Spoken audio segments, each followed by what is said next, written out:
What's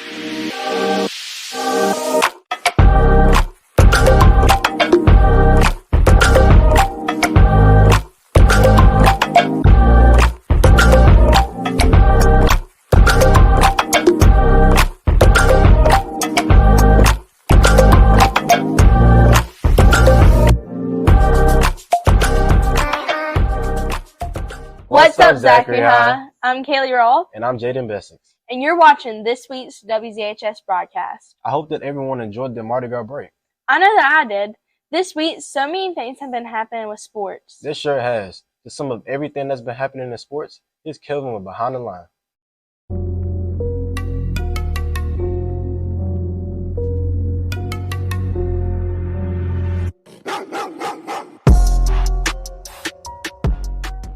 I'm Kelvin, and you're watching Behind the Line. Starting off, let's give senior Jaden Jackson a big shout out for becoming a 3-time state champion. On February 11th, she competed at Holden High School. Her lists were as follows. She squatted 445 pounds, she benched 270 pounds, and deadlifted 485 pounds for a total of 1,200 pounds, which makes her the strongest black female 165 lifter in the history of Louisiana powerlifting. Now that's how you represent. Following, the rest of our girls competed on February 18th at Woodline High. Let's shout out freshman Gabrielle Anthony for placing 3rd and sophomore Kaylee Marino for placing 5th. Then over the weekend, the boys powerlifting team finished their meet with Jarek Nady placing 3rd and Branson Bellett placing 4th. Moving on, our girls basketball team entered the second round of the playoffs on February 20th. They defeated Destrehan with a score of 80-57, led by Bria Raymond, who had 21 points. 12 of those points were 3-pointers. Then Alyssa Odell had 18 points, Ava Raymond had 16 points, and Tiara McPipe had 15 points. After a good win, they went on to face Ponchatoula. Ultimately, they gave it their all, but unfortunately, they didn't come on top. They finished with a score of 57-65. Their top players were Alyssa Odell with 22 points and Tiara McPipe with 12. This now marks the end of their season, and I'm sure next year they're going to hurt some feelings. Also, big congratulations to Alyssa Odell for scoring her 1,000th point on February 24th. Girl, you ate that! And another congratulations to Drew Silman finishing first place against Bruley, West Feliciana, and Catholic.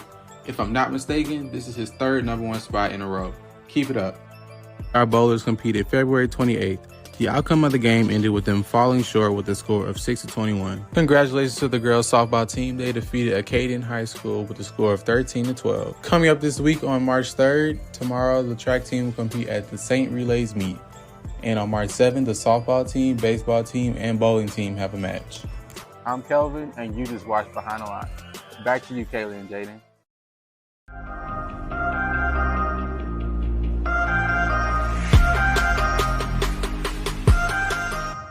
Hey Kaylee, did you hear about the bear that escaped at the zoo? Yeah, I did. To be honest, I completely forgot that the zoo was a thing. I haven't been to one since I was like 6 years old. I know, right? It's been so long since I've been to one.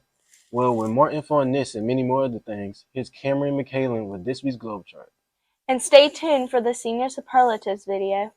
What's up, Zachary High? I'm McKaylin Washington. And I'm Cameron Houston, and this is Globe Chart, where we travel around the world and explore news. For the first topic this week, let's go to Dallas, Texas.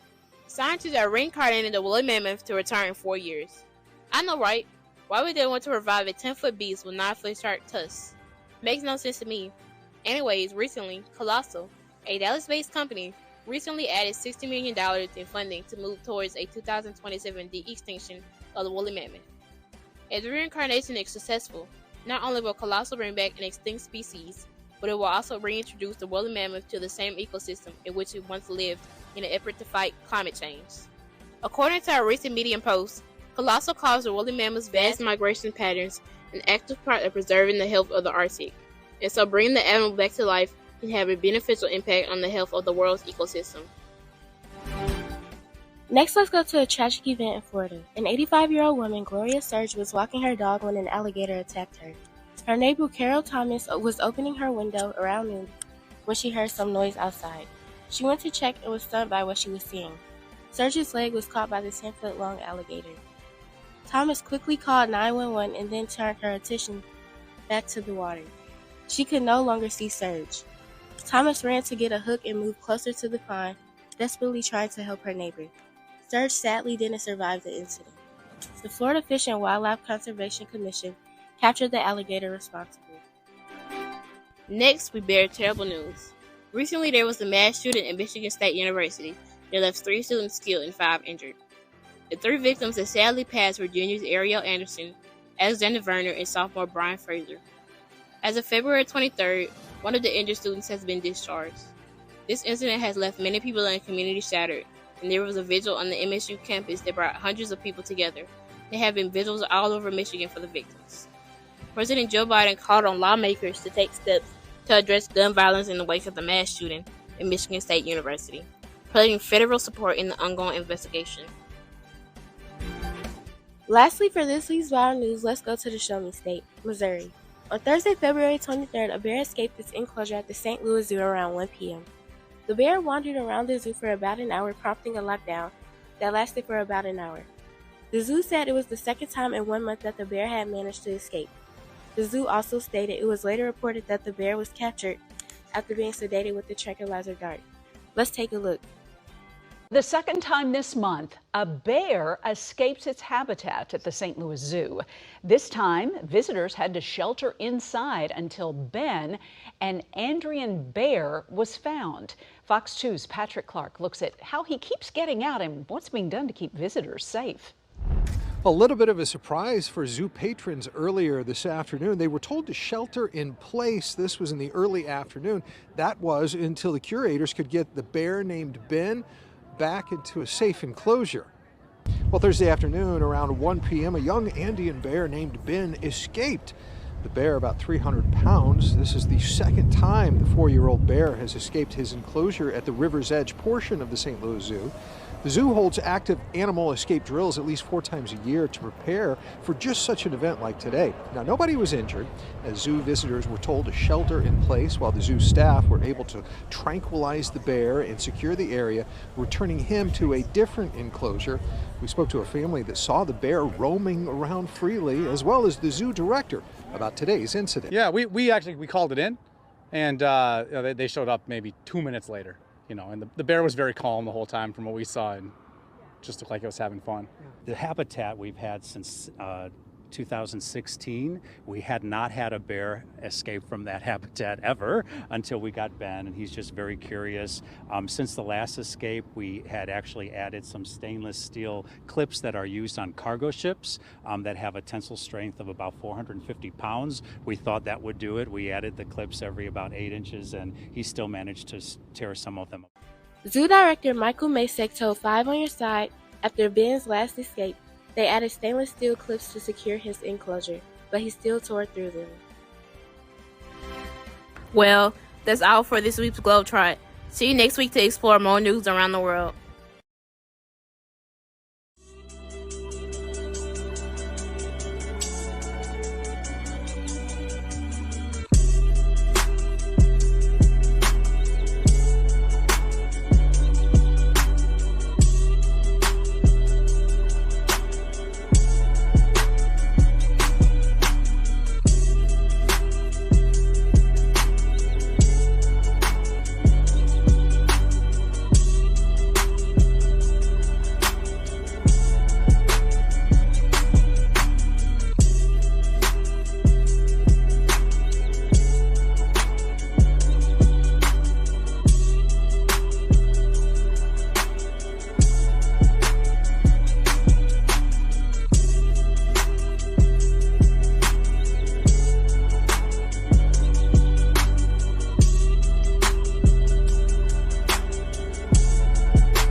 What's up, Zachary High? It's Isaiah McGee giving you today's Rock a Minute. Now, to start off, we're going to go to Mardi Gras. Now, Mardi Gras is known to be a very active, holiday. So, each Friday before Mardi Gras break, kids from Northwestern Elementary put on a Mardi Gras parade for pre-K through second grade students and more. Not only that, but organizations like the Key Club, athletic teams, they all volunteer through pulling the floats that the kids made. Now let's move on. This week, there is hosted a Black History Month play. There's said to be some great dancing, incredible singing, and a lot of emotion during this play. Let's see what our interviewers have to say about it. We're going to be performing at the 2023 Zachary High School Black History Month program. We have skits, monologues, poetry, poems, monologues, speeches, videos. It's gonna be a lot. spoken word, dance numbers, music, a lot of music. And are you guys excited to perform? Because I know a lot of people don't actually do drama, but it's during the Black History program. I'm excited. I've been working pretty hard, but I'm also nervous. Now lastly, on February 28th, there's the Superlative Showcase. The Superlative Showcase is one of the biggest events of a senior's year. Seniors have a chance to dress up, watch their senior video remembering their past, and see who was chosen for their class awards. Now, that's all for this week, Broncos, and here are your winners.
When people think of Black History Month, they think of slavery, civil rights movement, and Black Lives Matter protests. What is not really talked about is what happened before all of that. Back in Africa, there were amazing kings and queens that ruled over Africa and improved this people before they were taken away by slavery. There were kings that ruled at the age of 11 and queens who took over when there was no one else to help. Let's take some time to go over and shine a light on some amazing Black royalty. One of the most common African kings is Mansa Musa, who is known to be the wealthiest man who has ever lived. It is estimated that he had around 400 billion Brazilian dollars, which is 29,700,029,703 cents today. That's a lot to say, but it is true. He was born into wealth, but most of his riches came from mining salt and gold deposits in the Malayan kingdom, and elephant ivory was another source of his money. He wasn't balling out his money either. When he traveled, he gave away so much money that he broke some economies. He also created the first university, the University of Sankora in Timbuktu, which is home to one of the largest libraries in the world, and he built a lot of mosques and places of worship. You might as well call Mansa Musa the money man. After all the men in her family passed away, and the only man to take care of the kingdom was a nephew who was only an infant, Nashaput decided to do everything in his behalf. After 7 years, she was just crowned king. Hatshepsut was a female king of Egypt who ruled for 33 years. She had unprecedented power for a woman and adapted full title as pharaoh. She was a peaceful king who worked on trade instead of war and restored important royal duties. That's what we call a woman in power. After her husband's death, Queen Nefertiti decided to step in. She ruled Egypt and for a century she wore a false beard. Her full name means beautiful as the beauties of Athens. A beautiful woman has come. She is known for her painted stone bust discovered in 1913 and became a global icon of feminine beauty and power. Now that's what we call true African beauty. Dr. Connor, or most commonly known as King Tut, used to be the youngest pharaoh who ever lived, starting at the age of 11. That's right, he was ruling over Egypt as a tween. King Tut restored Egypt by rebuilding temples and other holy sites before he passed away at the age of 18 or 19 due to inbreeding. But King Tut was most commonly known for his tomb being discovered by archaeologists in 1922 with his life story on the wall and gold and jewelry around him. King Tut was ruling and bowling at a young age. Singa was the queen of the Central African country Matomba and Nagonda after her brother died in 1699. She negotiated with, then battled the Portuguese in 1854 to maintain her country's independence and limit the trade of enslaved people. Her resistance laid the groundwork for ending the trade of enslaved people in Angola in 1836 and freeing all enslaved people in 1853, and eventually independence for the Central African nations in 1974. Queen Nzinga is a woman who starts movements. These kings and queens have shaped Africa and led the people to success. Their leadership can show us how to lead, be powerful, and work for what we want. This is Zora Blutenbergs with WZHS signing out.